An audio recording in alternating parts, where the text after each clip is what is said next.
Have you ever been certain your telephone would ring in the next 10 seconds? Or have you ever walked down a strange street and had the feeling that you knew what lay beyond the unturned corner? Yes? Then you've had a brief encounter with the world of the unknown. You are ready for the actual human experience that follows.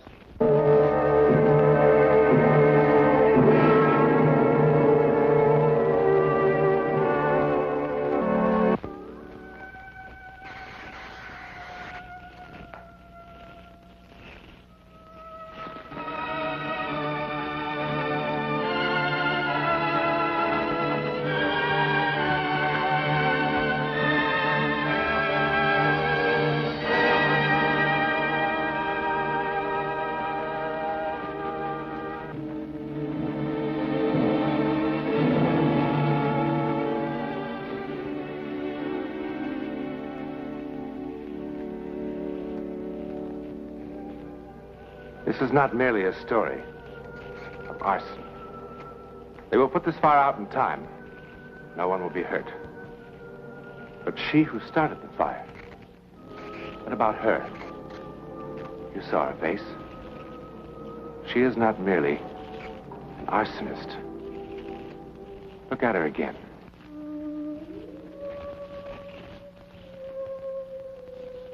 $11 exactly the same time as before, but many miles away.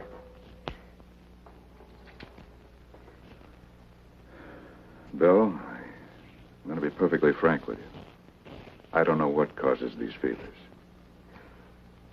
They seem to be malaria, the way they come and go. But they're not quite like it.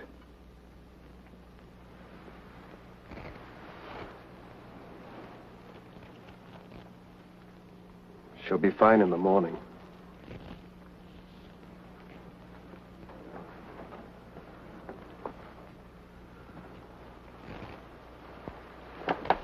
That's the way it's been. In the morning.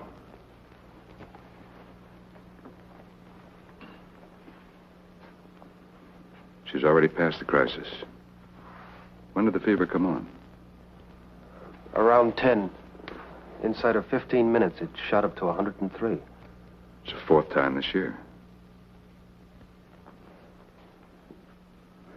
I just don't know.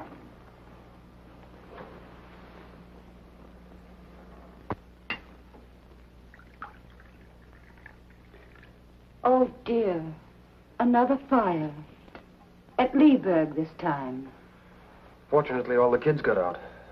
Building was pretty well destroyed, though. Why, that's the fourth one this year, and they all seem to happen in the same sort of place. The last one was at a girls' school, you remember? I'd be willing to bet the same firebug's responsible for all of them. Well, now, how could that be? The girls' school, well, it was just on the border of Canada, and Leeburg is, well, it's only 2 hours from New York City. Yeah, hide it someplace. It always upsets her to read about these fires.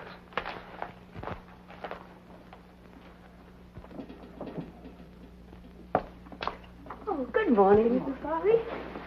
Good morning, darling. Good morning. You know, I don't know why it took me so long to get dressed.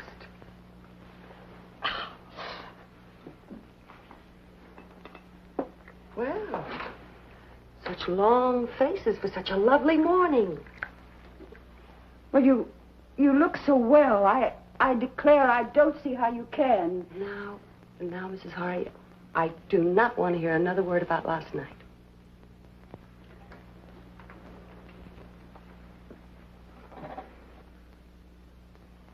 Bill. Esther. Look, What's the matter? Well, you were awfully sick last night, and... Please don't let's talk about it today. Please. All right. I love you.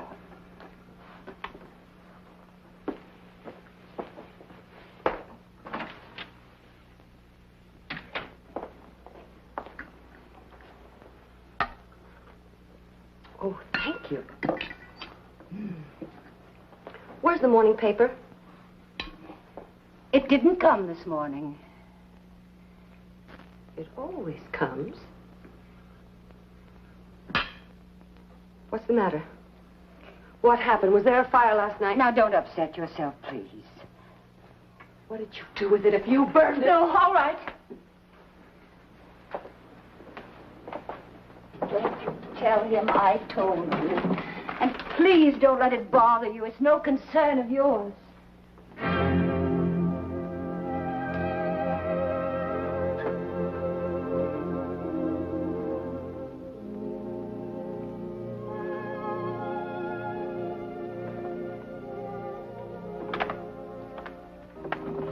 Hello, Mrs. Quentin. Hello, Chief Wilson. It's very good of you to be so prompt. You said you had to see me. Yes. Won't you come in, please? Thank you.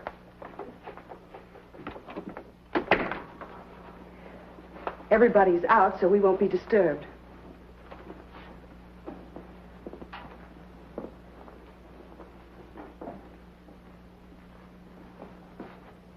Would you sit down? Thank you very much.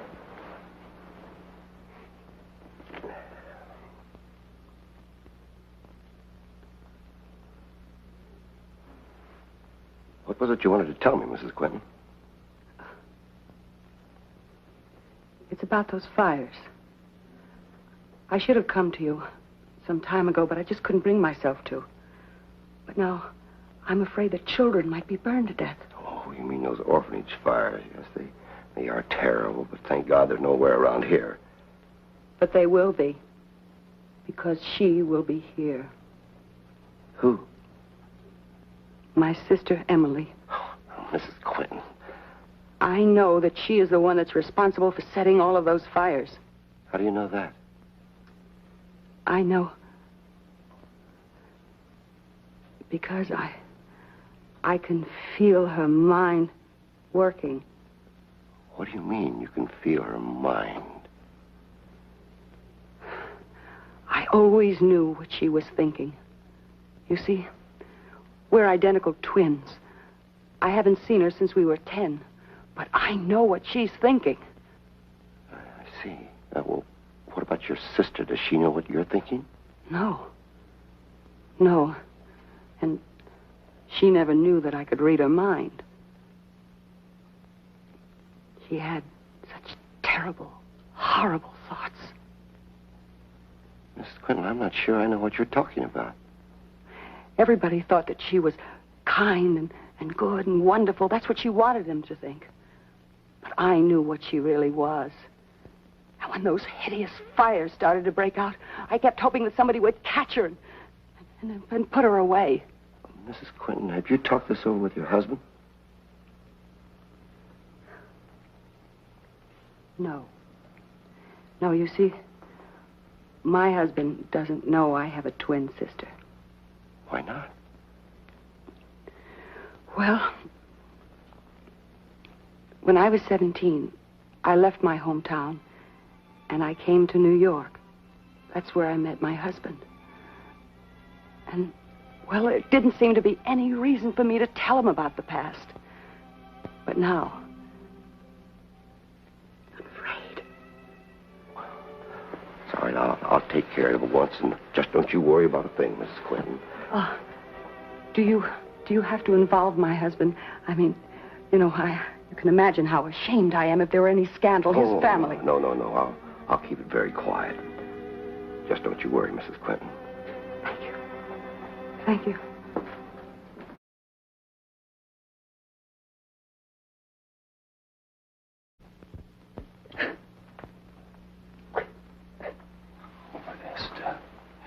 Esther, please.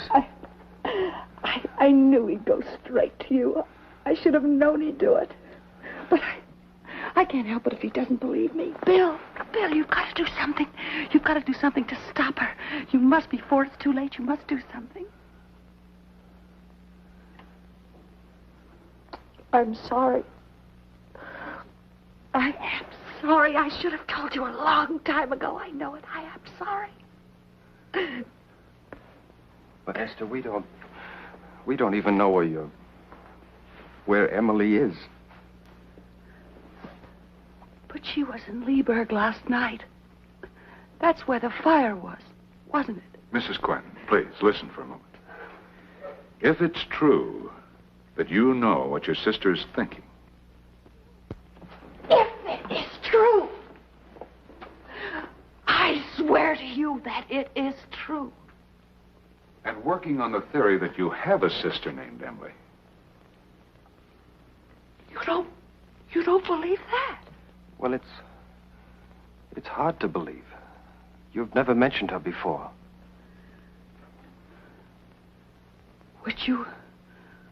Would you believe me if Emily called me on the phone tonight?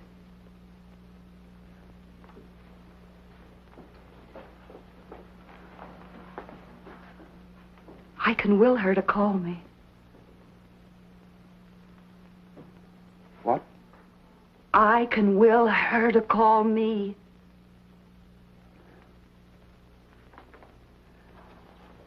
I can. If you can do that, then will her to stop setting fires. But I can't do that, Dr. Parks. Don't you think I have tried? Don't you think I've really tried?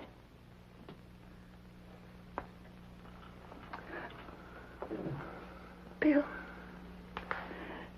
you don't believe a word I've said, do you? Well, darling, first you say that you can will her to do one thing, and then you say that you can't will her to do something else. But don't you see? I can't change what she really is. Emily is evil, Bill. She is evil. Oh, you think that I'm all imagining this, don't you? Don't you think that? No, you're worn out from the fevers. Sometimes people get strange fancies when they're ill, isn't that right? I am not insane, Bill. Don't you understand? I'm not insane. No, I am not ill, and I'm not insane. That, Esther. We're not saying it. Emily will call here at 10 o'clock tonight. And when she does, I want you to answer the phone, Bill. And I want you to be here, Dr. Parks and Chief Wilson. And then perhaps you'll believe me.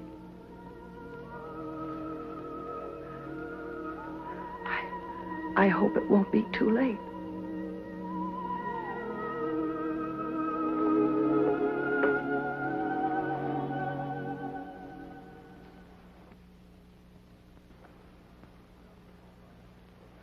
Well, if it's all right, I'll be going along then. Oh, certainly, Chief. Again, my apologies for wasting your time this way.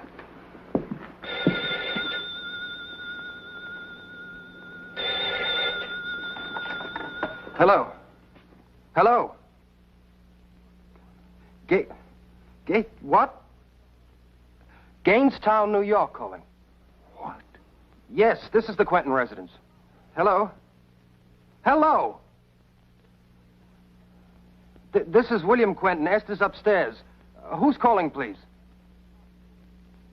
Emily Harkness. Can you wait a second, please? I'll get Esther. Hello?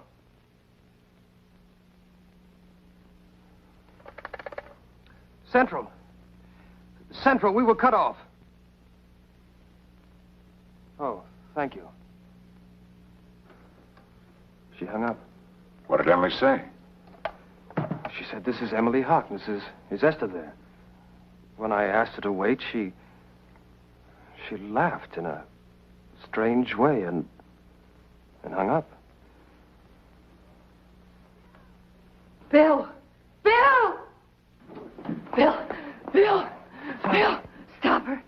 Stop her. She started another fire Esther, again. darling, we just spoke to her on the phone. No, it's a convent school this time. It's in the back. It's spreading all through the building. We just Stop her. Listen to me. We just... Leave her again, Bill. Take her upstairs. Vernie, stop her. Vernie, stop. Stop.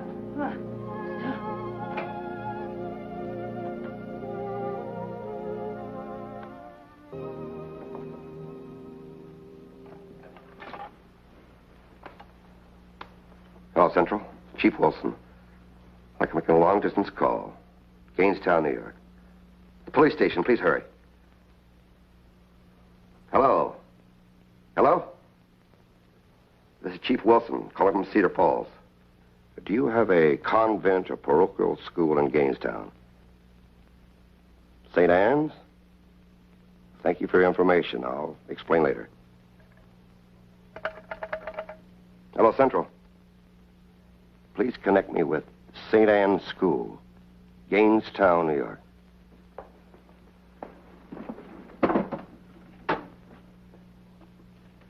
Hello, St. Anne's School? Yes, this is Sister Agatha speaking. Cedar Falls? Police chief?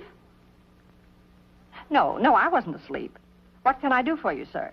Have you had a fire there this evening? A fire? Certainly not. Wait just a minute.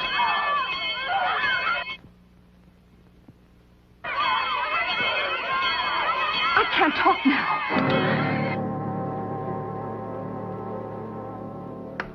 What happened? There is a fire. I heard people yelling. I heard the bells. I'm going to get action on this right now.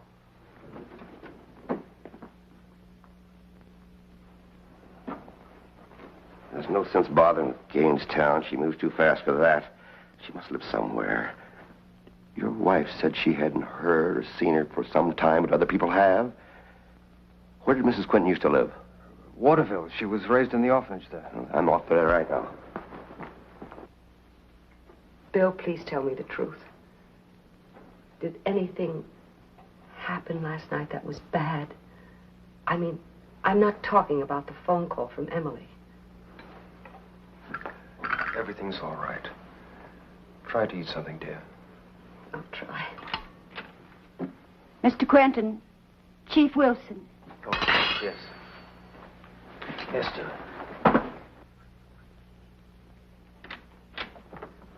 What happened? Tell me. Did you find her? Did you find her? Darling, this is a business matter. Let me No. handle it. Mrs. Quentin should hear this, too. I just got back from Waterville. Had a long talk with the superintendent of the orphanage there. Go on. Mrs. Quentin did have a twin sister, Emily, all right. They shared a room together when they were kids. When they were 10 years old, there was a fire in that room. Emily died in that fire. She didn't. I tell you, she didn't. She didn't die. She didn't. I'm telling you that she didn't. No, she didn't. No.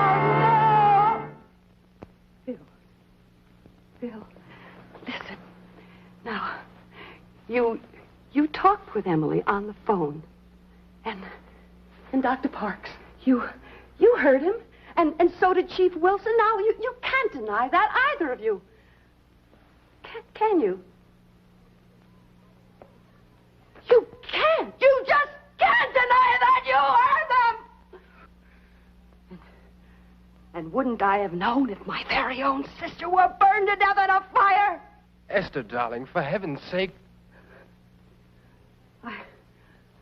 I remember that fire. The curtains, they were ablaze. And they caught fire to a dress. And she was burned, but she didn't die. I tell you that she didn't die. Mrs. I tell Quentin, you, you must she didn't control die. yourself. She's getting stronger. She's getting stronger. Please, you've got to stop her. Stop her, please, Bill. And will her to come here. Bill. Oh, Bill, do you believe me? Yes, darling, yes. You do. You believe Will her to come here. Yes. Bill, what are you doing? You're losing your mind?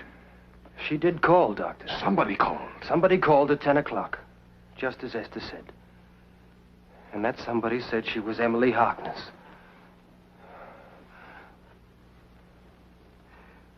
Will her to come here.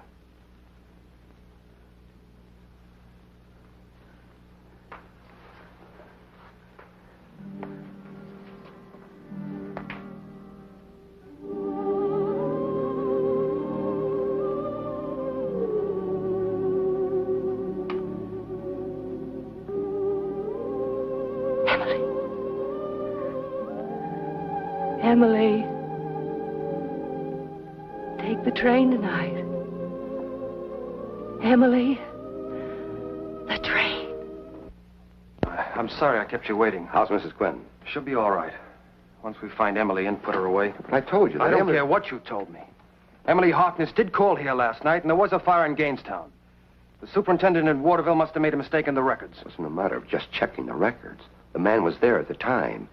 He remembers the girls well. He remembers what happened. So does my wife. She said that her sister did not die in the fire, and I believe her. I didn't just check with the superintendent. I checked with 3 other people who were there at the time. They said that Emily was a sweet, lovable girl. And that her sister, your wife, was insanely jealous of her. They didn't say that Mrs. Quentin started the fire. It may have been an accident. May have been an accident.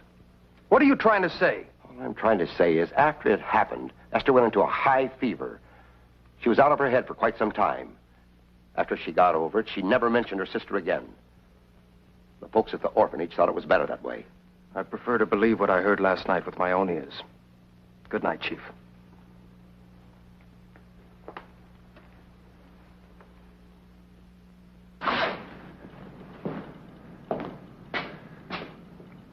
I wish we hadn't left Esther alone. She's not alone. Mrs. Harney's with her.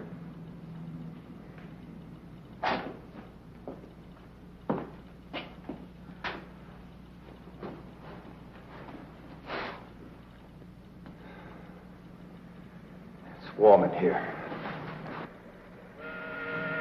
There it is.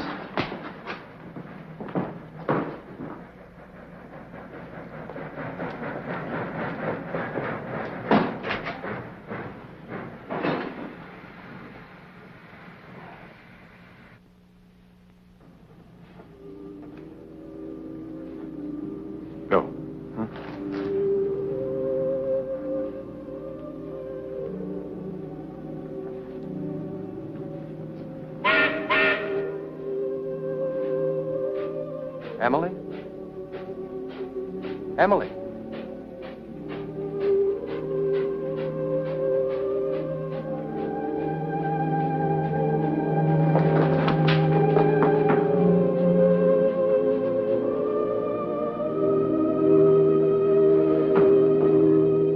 Emily!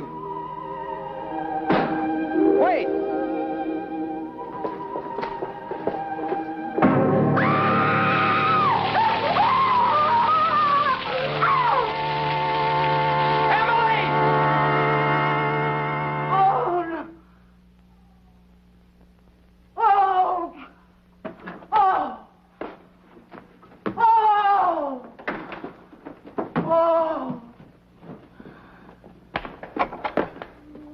Esther? Esther? Esther? Oh! She's burned. She's burned. She's burned.